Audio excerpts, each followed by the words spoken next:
ஏற்றி வைக்கக்கூடிய, எழுத்தை என்றும் உச்சத்தில் வைத்திருக்கக்கூடிய அத்தனை பத்திரிகை ஊடக நண்பர்களுக்கு வணக்கம்.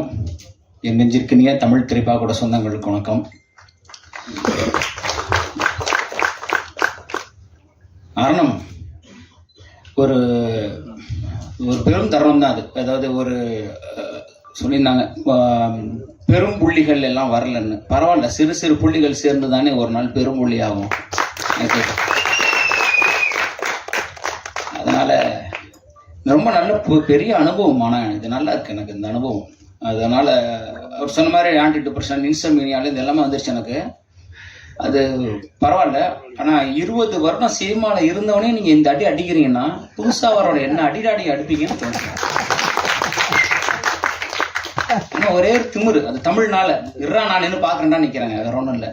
வேற ஆளாக தான் நிற்பாங்கன்னு தெரியல. நான் இருக்கிற இடத்துல அப்பேற்பட்ட ஒரு விளையாட்டு விளையாடுறாங்க சீரியஸாக. என்ன மாதிரியான அரசியலாக இருக்கு. ஒரு கலைக்குள்ளேயே கலையை கொள்கிறவர்கள் இருக்கிறது அது சினிமாவாக தான் இருக்கும் போல இருக்கு. வெளியில இருப்பானான்னு தெரியல. வெளியேருந்து ஒரு எதிரி வருவான், வெளியேருந்து ஒரு விஷயம் வரும், எங்கேயாவது ஒரு 2 துரோகி இருப்பான், இடுப்புல குத்துவான். மொத்த வயல சுற்றி இருக்கிறவங்களுக்கும் சினிமாவை அழிப்பதற்கான ஆட்களாவே இருக்கிறாங்கன்றத உண்மையுமே கண்மாட்டி பார்க்க நேர்ந்தது. இன்னொரு பாடலாசினா வருவோம், 25 பேர் இருப்பாங்க, அது 2 நிமிஷம் நம்ம பேசிட்டு இறங்கி போயிடுவோம். இதுதான் நமக்கான மேடை. அந்த ஒரு 2 வருஷம் வேற ஒரு பார்வை. இங்க வந்திருக்கக்கூடிய அனைவருக்கும் நன்றி. நான் சொன்ன மாதிரி மோகன் அவர்கள் எல்லாம் வெளியாலாம் கிடையாது. அதனாலதான் நான் அவரை நான் சிறப்பு விருந்தினர் லிஸ்ட்லயே சேர்க்கல. அவர் என் குடும்பம், எனக்கு 15 வருடம் எனக்கு தெரியும் மோகன் அவர்கள். நான் ஒரு அடிப்படையில இருந்து நாங்க பயணிச்சிருக்கோம். பழையவனார்பட்டிக்கு முதல்ல இருந்து அவர் எனக்கு பழக்கம்ன்றதுனால ஒரு முறை சொல்லியிருக்காரு, அண்ணே ஒரு புது பையனுக்கு பாட்டு தரேனே, குக்குன்னு ஒரு பாட்டு எழுத போறானே, நீங்க என்னென்ன சொல்றீங்கன்னா சந்தோஷமா கொடுங்கன்னு சொன்னேன் அவர்கிட்ட. எனக்கு பாட்டு வேணான்னு சொல்லி நான் ஒரு புது பையனுக்கு பாட்டு கொடுத்தேன். அந்த திரௌபதியில நினைக்கிறேன். எனக்கு வேணாம், நான் எழுத 400 ஒரு பாடல் ஆயிரும், நீங்க அந்த புது பையனுக்கு கொடுங்க. அந்த பையனுக்கு பேச வச்சாரு. அந்த பையனுக்கு பேசினாப்புல. ரொம்ப மகிழ்ச்சி. ரொம்ப யதார்த்தமான ஒரு கலைஞன் அவர். அடுத்ததா என்னோட தயாரிப்பாளர்கள் ஒரு கதை, அந்த கதையை சொல்றோம். இப்படி ஒரு வித்தியாசமான கதை இருக்கு, பண்ணுவோங்க. யார் சார் பண்ணுவா? நீங்களாம் நினைச்சா நம்மளாம் சேர்ந்து பண்ணலாம், என்ன சொல்றீங்க? அப்படிங்கும் போது ஒரே ஒரு ஒத்த மனுஷன், ஒரு பேப்பர் இருக்கு, ஒரு பேனா இருக்கு. இதை வச்சுட்டு ஒரு மனுஷன் சொல்றதுக்கு ஒரு 1.5 கோடி ரூபாய் ரெடி பண்ணி படம் பண்றதுக்கு வரணும்ன்றது எவ்வளவு பெரிய விஷயங்க. அதை என்னை நம்பி வந்த என்னுடைய தயாரிப்பாளர்களுக்கு என்னுடைய நன்றி நான் தெரிவிச்சுக்கிறேன். ஏன்னா அவங்களுக்கு சினிமாவே தெரியாது, என்ன தெரியும், தமிழ்ல தெரியும், அவ்வளவுதான். அந்த கதையை நம்பி வந்தாங்க. அந்த வகையில ரொம்ப மகிழ்ச்சி. அதில் நான் ஒரு விஷயம் ரொம்ப உறுதியா இருந்தேன். அதாவது பாடலாசிரியர் பிரியன்ற ஒருத்தன் திருச்சிராப்பள்ளியிலேருந்து 2003 சென்னைக்கு வர்றான். அவன் பயணிக்கிறான், போராடுறான், 10 வருஷம் படாத பாடுபடுறான். சாப்பாடுகள் இல்லை, வண்டியை பெட்ரோல் இல்லாமல் தள்ளுறான். எல்லாம் பண்ணிட்டு தனக்கான வீடு வாங்கியாச்சு, கார் வாங்கி, இடம் வாங்கியாச்சு. தமிழ் இந்த திரைப்பாடல் அவனுக்கு அந்த இடத்த கொடுத்துச்சு. அப்புறம் என்ன பண்றது? 10 வருஷத்துலேயே ஒரு இடத்த கொடுத்துருச்சு. வெற்றி பாடல்களோட நின்று நிற்கிறோம். நிச்சயமா தோணுச்சு, ஒரு பாடலாசிரியர் நம்ம சொல்லிக் கொடுக்கல, ஒரு பாடலாசிரியர் வழிகாட்டல, ஏன் நம்மளும் இப்படி இருக்கணும்ன்றதுனாலதான் 2013 தமிழ் திரைப்பாகூடம் அப்படின்ற ஒரு விஷயத்தை நான் கொண்டு வந்தேன். ஏன்னா நான் கேட்டிருக்கேன் மூத்த பாடலாசிரியர்கள்ட்ட, ஏன் அங்க பண்றீங்கன்னு மூஞ்சி நேரம் சொன்னாங்க. நீங்க பாட்டு எழுதுங்க, நான் எழுதுறேன், நீங்க எதுக்கு முன்னால கொண்டு வரீங்க, நீங்க எப்படி இருக்கீங்க, நீங்க சும்மா இருங்க, பண்ணாதீங்க பண்ணாதீங்க பண்ணாதீங்கன்னு அதை தவிர்த்துட்டா இருந்தாங்க. பெரிய பாடலாசிரியர், நம்ம தலைமுறை கடந்த மூத்த கவிஞர் வாலியர்கள் மட்டும்தான், யாருமே செய்யாத விஷயம் நீ செய்ய அப்படின்னு. எனக்கு கண்ணதாசருக்கெல்லாம் பாடலாசிரியர் தான் பேர் வரும், ஆனா உனக்கு தான் பாடலாசிரியர் உருவாக்கிய பாடலாசிரியர் பேர் வரும். அந்த ஒரு மகிழ்ச்சி. அப்ப 13 இருந்து 23 வரைக்கும் என் 10 வருஷம் நான் அப்படிதான் வாழ்றேங்க. என்னுடைய பாடல்கள் குறைஞ்சு போச்சு. நீங்க பாத்தீங்கன்னா தெரியும், 2003 2013 வரைக்கும் தட்டி தூக்கி இருப்பேன், அவ்வளவு பாடல்கள். அப்புறம் 13 இருந்து 23 வரைக்கும் பாத்தீங்கன்னா எழுதித்தான் இருக்கேன். இப்ப வரைக்கும் எழுதித்தான் இருக்கேன். இருந்தாலும் பாத்தீங்கன்னா கொஞ்சம் கம்மியா இருக்கும். ஏன்னா நான் சம்பாரிச்சு இன்னொரு கார் வாங்கலாம், இன்னொரு வீடு வாங்கலாம். அதனால என்ன பண்ண போறோம்? போகும்போது ஒண்ணும் கிடையாது. ஒரு 10 பேருக்கு அறிவை கொடுத்து செல்வது, அறிவு தானம் தானே உங்களுக்கு மிக சிறந்தது. சாப்பாடு போட்டு அடுத்த பசிக்கும், ஆனா அறிவை கொடுத்துட்டானா அவன் காலத்துக்கு நிலைச்சு நிற்பான். அரணம் சுத்தமான தமிழ் பேர் நிறைய அர்த்தம் இருக்கு. அதுக்கு தமிழ்ல பாதுகாப்பு, மதில், அந்த மாதிரி நிறைய அர்த்தங்கள் இருக்கு. நல்ல தமிழ் பேர் வச்சதுக்கு முதல்ல நன்றி பிரியன் சார். இப்ப அது குறைஞ்சிட்டே வருது தமிழ் சினிமால. எல்லாரும் இங்கிலீஷ்ல பேர் வைக்க ஆரம்பிச்சிட்டாங்க ஸ்டைலா. நிறைய இந்த மாதிரி சொல்றப்பவே பவர்ஃபுல்லா இருக்க தமிழ் பேர்கள் இருக்கு, தேடி வைங்க. இயக்குநர்கள் கிட்ட நான் ஒரு கோரிக்கையை வச்சுக்கிறேன் இந்த நேரத்துல. நான் இந்த படத்தோட இந்த ஃபங்க்ஷனுக்கு வந்ததுக்கு காரணம் பிரியன் சார் தான். அது இல்லாம என்னோட 2 அசோசியேட்ஸ் இருக்காங்க. என்னோட பிஆர்ஓ புவன் ஃபோன் பண்ணி, அண்ணா நீ வந்தே ஆகணும், பிரியன் சார் உனக்காக வெயிட் பண்றாரு அப்படின்னு இவரே சொல்லிட்டாரு. புவன் சொன்னால் எதுவும் மறுக்கிறது இல்லை. ஸோ புவனுக்காகவும் பிரியன் சாருக்காகவும் and Murugan sir MRT music எனக்கு திரௌபதியும் மகாசுரனும் அவர் தான் பண்ணி கரெக்டாக போய் சேர்த்தார் மக்கள்கிட்ட. அதனால நீங்களும் கவலைப்பட வேணாம், அவர் போய் சேர்த்துருவார் அந்த ஆடியோவை கரெக்டாக. எங்கே ப்ரமோஷன் பண்ணணுமோ அவங்க ப்ரமோஷன் பண்ணி அந்த பாடலை கொண்டு போய் சேர்த்துருவார். எங்களை மாதிரி மீடியம் பட்ஜெட் மூவிஸ்க்கு வந்து எம்ஆர்டி மியூசிக் வந்து ஒரு பெரிய வரம். நல்ல ப்ரைஸும் கொடுப்பாங்க, நல்லா சப்போர்ட் பண்ணுவாங்க. ஃபோன் பண்ணால் எடுப்பாங்க, பதில் சொல்லுவாங்க.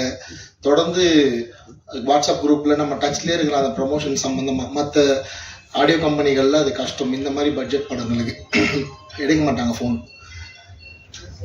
ரெண்டாவது, ஒரு படம் எடுக்கிறது எவ்வளோ கஷ்டம் அப்படின்னு எல்லாரும் சொல்லியிருந்தாங்க. உண்மையிலே கஷ்டமான விஷயம்தான். சந்தோஷம் ஒரு க்ரௌட் ஃபண்டிங் படம், தமிழ் சினிமாவோட 2வது க்ரௌட் ஃபண்டிங் படம் ஆடியோ லான்ச் வரைக்கும் வந்திருக்கு. நிறைய பேர் ட்ரை பண்ணுறாங்க. ஃபஸ்ட்டு என் படம் வந்ததுல எனக்கு ரொம்ப பெருமை. இது 2வது படம் ஆடியோ லான்ச் வரைக்கும் வந்துருச்சு. வர வெள்ளிக்கிழமையும் சார் ஒரு ரெக்வஸ்ட், இது அது இந்த சமயத்தில் கன்னியாகுமரி, திருநெல்வேலி, தென்காசி, தூத்துக்குடி, அந்த பக்கம் நாகர்கோவில் பக்கம்லாம் மழை அதிகமாக இருக்குது. ரொம்ப முக்கியமான ஏரியா மதுரையும் திருநெல்வேலி. ஸோ திருச்சி பக்கமும் கொஞ்சம் மழை இருக்குன்னு கேள்விப்பட்டேன். ஸோ 3 ஏரியா முக்கியமான ஏரியா மழை இருக்குது. ஸோ அதை பார்த்துட்டு இந்த வெள்ளிக்கிழமை ரிலீஸ் வந்து முடிவெடுங்க. முடியலன்னா கொஞ்சம் ஒரு வாரம் தள்ளி வாங்க. ஏன்னா நீங்கள் இத்தனை பேரோட உழைப்பு இருக்குது, இத்தனை தமிழ் ஆர்வலர்களோட உழைப்பு இந்த படத்துக்குள்ளே இருக்குது. இது மக்கள்கிட்ட போய் சேரணும். இது ஒரு நல்ல டைம் கூட எடுத்துக்கலாம் நீங்கள் இந்த வாரம் அப்படி மிஸ் பண்ணீங்கன்னா. ஏன்னா முழுக்க தமிழ் ஆர்வலர்கள் எல்லாம் இணைஞ்சிருக்கீங்க. இங்கே வந்து உட்கார்ந்தப்ப தான் அது வந்து இன்னும் டீட்டெயிலாக தெரியுது. நான் பிரியன் சார் எனக்கு சொன்னது ஒரு 10 பேர் சேர்ந்து படம் எடுத்திருக்கோம் அப்படின்னு தான் சொன்னார். ஸோ 10மே பாடலாசிரியர்கள், அதுவும் அவர்கிட்ட வந்து பயிற்சி பெற்றவர்கள். அவங்க ஒரு பாடலாசிரியரை கதாநாயகனாக இயக்குநராக உருவாக்கணுன்ற எண்ணத்தால் அவங்களோட சேமிப்பை கொடுத்து பண்ண படம். ஸோ தமிழ்நாட்டில் இருக்கிற அத்தனை தமிழ் ஆர்வலர்களும் இந்த ஒரு விஷயத்துக்காக இந்த படத்தை போய் நீங்கள் தேட்டரில் பார்க்கணும்னு ஒரு கோரிக்கை வச்சுக்கிறேன். அவங்கள போய் சேர்க்க வேண்டியது உங்களோட வேலை தான். ஸோ தமிழ் மீது ஆர்வம் கொண்ட பலர் இருக்காங்க. ஸோ இவங்கெல்லாம் சேர்ந்து எடுத்த படம்னு சொல்லுங்க, கண்டிப்பாக டிக்கெட் கொடுத்து உங்களுக்காக ஒரு தடவை போய் பார்ப்பாங்க. அதை தாண்டி நான் இந்த படத்தோட ஃபர்ஸ்ட் வெர்ஷன் பார்த்துட்டேன். இப்போ ரீசெண்டாக இந்த வெர்ஷன் நான் பார்க்கல. பிரியன் சார் வந்து என்னை கூப்பிட்டு மார்னிங் இந்த படம் பார்த்தே ஆகணும் அப்படி சொல்லி நான் வந்து போய் பார்த்தேன். ரொம்ப நல்லா ஒரு ஃபர்ஸ்ட் டைம் டைரக்ஷன் பண்ணுற மாதிரி அப்படிலாம் இல்லை. ஏன்னா பிரியன் சாருக்கு சினிமா புதுசு இல்லை, அவருக்கு எல்லாமே தெரியும். இருந்தாலும் ஒரு இயக்குனராக கதாநாயகனாக இருக்கிறப்ப அது ரொம்ப சிரமமான விஷயம். நம்ம மானிட்டர் பார்க்க முடியாது, நடிச்சுட்டு தான் போய் மானிட்டர் செக் பண்ணணும், டபுள் வேலை அது. அப்படி இருந்தும் ஒரு தரமான கதையை தேர்ந்தெடுத்திருக்காரு. பர்ஃபார்மன்ஸில், அவங்களோட லொக்கேஷனில், பட்ஜெட்டில் எங்கேயோ சின்ன சின்ன தவறுகள் இருக்கலாம். ஆனால் நல்ல கதை, நல்ல திரைக்கதையை தேர்ந்தெடுத்திருக்காரு. அதில் கண்டிப்பாக அந்த படம் ஜெயிக்கும், நிற்கும். காத்துல என்ன தூத்துறப்புள்ள என்னோட முதல் திரைப்பட பாடல். இதற்கு முன்னாடி ஒரு 25 ஆல்பங்கள் பண்ணியிருக்கேன். பாடலாசிரியர் ஆகணும் அப்படிங்கிறது என்னோட சிறுவயது முதல் கனவு. அது வந்து என்னுடைய ஆசான் பிரியான் அவர்கள் கதாநாயகனாக அறிமுகமாகும் இந்த அரணம் படத்தில் வந்து பாடலாசிரியராக அறிமுகமாவது வந்து ரொம்ப பெரிய மகிழ்ச்சி. அரணம் வந்து தமிழ் திரைக்கூடம் தயாரிப்பு அப்படின்னா நான் தமிழ் திரைப்பா கூட தயாரிப்பு. பிரியன் சார் கீழே ஒரு 6 மாதங்கள் வந்து நான் பாடலாசிரியர் வந்து பயிற்சி பெற்றிருக்கிறேன். அந்த டைம் அந்த பயிற்சி முடிஞ்சதுக்கப்புறம் ஒரு ப்ராஜெக்ட் பண்ணுவோம். ஒரு பாடல் வந்து ஒரு மெட்டு கொடுப்பாங்க. அந்த மெட்டுக்கு வந்து பாடல் எழுதி அதை வந்து ஒரு ப்ரொஃபஷனல் சிங்கர்ஸு ப்ரொஃபஷனல் ஸ்டூடியோவில் வந்து ரெக்கார்ட் பண்ணுவோம். அது வந்து ரெகுலராக வந்து இந்த கோர்ஸ் நடத்துகிறப்போ ஒரு ப்ரொசீஜர். அப்படி வந்து ஒரு கொடுக்கப்பட்ட ஒரு டியூன் தான் வந்து இந்த காற்றுல என்ன தூத்துற பாடல். மகாஜன் சார் ஒரு டியூன் அப்படிங்கிறது வந்து நம்மளை டியூன் பண்ணணும். டியூன் பண்ணலைன்னா அது டியூன் கிடையாது. அந்த காற்றுல என்ன பாடல் அனைவரையும் டியூன் பண்ணும் அப்படின்னு நினைக்கிறேன். அதுக்கு வந்து இசையமைப்பாளர் திரு சாஜன் மாதவ் அவர்களுக்கு வந்து மிக ஒரு நன்றி தெரிவிச்சுக்கிறேன். அப்புறம் அந்த பாடல் கொடுக்கப்பட்ட சூழல் வந்து ஒரு காதல் சூழல். எனக்கு பயிற்சி வகுப்பில் காலையில் வந்து அந்த பாடல் கொடுத்தாரு. மாலை போய் நான் ஒரு 2 பல்லவி மட்டும் எழுதி அனுப்புனேன். ஒரு 8 மணிக்கு கூப்பிட்டு, ஐயா நீங்கள் வந்து இந்த பாடல் இப்படி எழுத வேண்டாம், மெல்லிசையில் எழுத வேண்டாம், கிராமியமாக எழுதுங்க அப்படின்னாரு. நான் ஆக்சுவலாக வந்து நான் ஒரு புதுக்கோட்டை மாவட்டம் கிராமம், ஒரு புதுக்கோட்டை மாவட்டத்தில் இருக்க ஒரு கிராமத்தில் தான் வந்து எனக்கு சொந்த ஊர். வளர்ந்ததெல்லாம் நகர்ப்புறம் தான். பயிற்சியில் இருக்கும்போது தான் எனக்கு தெரியும் எனக்கு கிராமியமே எழுத வரும் அப்படின்ட்டு. ஸோ அதை அவர் நோட் பண்ணியிருக்கிறாரு. நோட் பண்ணி நீங்கள் அதை கிராமிய ஸ்டைலில் பண்ணுங்க இந்த பாட்டை அப்படின்னு சொல்லி எனக்கு அதை ஃப்ரீடம் வந்து தமிழ் திரைப்பட கூடம் வந்து களமாக இருந்தது. அவங்க தான் சார் தான் வெளியிட்டாரு. அதுக்கப்புறம் வந்து ஒரு கவிதை நூல் வந்து எழுதியிருந்த இடம் பொருள் காதல்னு சொல்லிட்டு அதுக்கு அணிந்துரை வழங்கி அந்த நூலையும் வந்து தமிழ் திரைப்பட கூடத்தில் வெளியிட்டாரு. ஒரு மனிதனுக்கு பின்னாடி வந்து இவ்வளவு விஷயம் செஞ்சு எனக்கு இன்னைக்கு கொண்டு உங்க முன்னாடி எல்லாம் கொண்டு நிறுத்தியிருக்கிறாரு அப்படிங்கிறது வந்து அது வந்து அவரோட பெருந்தன்மை. அவர் வந்து எனக்கு எப்படி சொல்றதுன்னு அது தெரியல எனக்கு. பாடல் எழுதுறதுல இருக்க சிரமத்தை விட படமாக்கல் இருக்க சிரமத்தை விட இன்னைக்கு வந்து அதை போய் ரீச் பண்றது அப்படிங்கிறது வந்து ரொம்ப கஷ்டமா ஃபீல் பண்றோம். ஏன்னா ஒரு காலத்துல வந்து பாடல் வந்து காற்றில் கலந்து இருந்தது. நம்ம வந்து ஒரு வானொலியில பாடல் இப்ப நான் சின்ன வயசுல இருக்கும்போதெல்லாம் சின்னந்திரு வயதுல தான் எனக்கு தெரிஞ்சு நான் முதல் கேட்ட பாடல் அது வந்து கேட்டா அன்னைக்கு இருந்த அத்தனை கோடி மக்களுக்கும் வந்து அதை ஒரே பாடல் ஒரே நேரத்துல ரீச் ஆச்சு. அதுக்கப்புறம் வந்து அந்த பணியை வந்து பாத்தீங்கன்னா டேப் ரெக்கார்டர்கள் செஞ்சது. அதுக்கப்புறம் சேட்டலைட் சேனல் வந்ததுக்கு அப்புறம் அதெல்லாம் வந்து சேட்டலைட் சேனல் வந்து பாடல்களை வந்து ஒளிபரப்பி அது வந்து பாடல்கள் வந்து ஹிட் அடிக்க வச்சது. இன்னைக்கு வந்து எல்லாமே தலைமெல்லாம் மாறிடுச்சு. காத்துல அந்த பாடல் இன்னைக்கு காதுல போய் மூடிடுச்சு. ஹெட்போனுக்குள்ள வந்து எல்லாருமே இருக்கிறாங்க. செல்போனுக்குள்ள நுழைஞ்சு அவங்க பாடல் வைக்க வேண்டிய ஒரு விஷயமா இருக்கு. இங்க பத்திரிகையாளர்கள்லாம் வந்திருக்கிறீங்க. நீங்க கண்டிப்பா இந்த பாடல் வந்து இப்போ கொஞ்சம் நல்ல வியூஸ் போயிருக்குது. நிறைய ரீல்ஸ் எல்லாம் பண்றாங்க. இருந்தா கூட இது வந்து எங்களுக்கு போதுமானதாக அல்ல. ஒரு பெரிய நடிகரோ இல்லை ஒரு பெரிய இசையமைப்பாளரோ கொடுத்தா உடனே வந்து நிறைய மில்லியன்ஸ் போடுற பாடல் வந்து நாங்கள் எதிர்பார்க்குற அளவுக்கு ரீச் பண்ணணும் அப்படின்னு அவங்களோட ஒத்துழைப்பு வந்து கண்டிப்பாக வேணும். நான் இந்த பாடல் வந்து கண்டிப்பாக வெற்றி பெற்றேன் அப்படின்னா எவ்வளவோ மாணவர்கள் இருக்கிறாங்க. அவங்களும் நாளைக்கு தமிழ் தேடி வந்து பாடலாசிரியர்களாக வருவாங்க அப்படிங்கிற ஒரு விஷயம் இருக்கு. அதெல்லாமல் இந்த படத்தையும் வந்து வெற்றி பெற வச்சிங்கன்னா கண்டிப்பாக அவரும் வந்து அதன் மூலியமா வந்து நிறைய பாடலாசிரியர்கள் வந்து உருவாக்குவார் அப்படிங்கிற ஒரு விஷயத்தை சொல்லி வந்திருக்கும் அனைவருக்கும் நன்றி கூறி விடைபெறுகிறேன். நன்றி. ஒரு பாடலாசிரியரான சஹானா அவர்களை பேச வைக்கிறேன். எல்லாருக்கும் வணக்கம். நான் சஹானா. அரணம் திரைப்படத்துல ஆரிராரோங்கிற பாடல் தான் என்னோட முதல் திரைப்பட பாடல். இந்த பாடல் வந்து பாலா சார் சொன்ன மாதிரி அவரோட டியூனும் என் டியூனும் ஒன்று தான். நாங்கள் வந்து கோர்ஸ் படிக்கும் போதே வந்து இந்த பாடல் எழுத ஆரம்பித்தோம்.